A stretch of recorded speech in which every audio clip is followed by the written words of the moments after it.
আসসালামু আলাইকুম বন্ধুরা, সবাই কেমন আছেন? আশা করি সবাই ভালো আছেন। আমার এই দিকটা ধরেন ভাতটাও আমি রান্না হইয়া যাইতেছে, ঠিক আছে।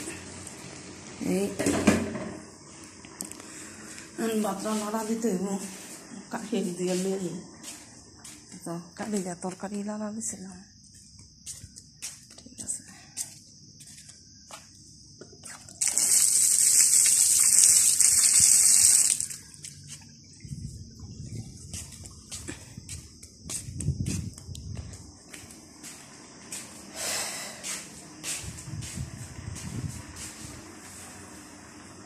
নাইটি সব বইয়া গেছে, খালি লইয়া যাবো, ঠিক আছে। আর এই তো ভাতটা তো এখানে দমে জাল দিয়ে ধুয়ে দিব, পানিও কমাই দিয়েছি, ঠিক আছে। তুমি ভাতটা হইতে থাকো, রান্না মা করোনাটা হোক। আর এই তো হ্যাঁ তরকারিটা আমরা শেয়ার করি,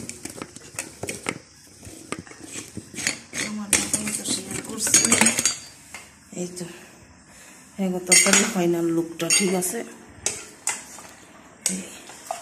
এখন সুন্দর হয়েছে, একদম মাংসতে আড্ডি ছেড়ে দিছি, ঠিক আছে। এই যে হ্যাঁ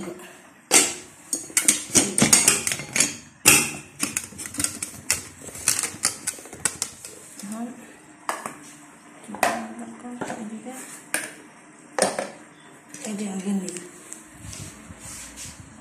কড়াই, তরকারি নিয়ে কড়াই রেডি করি।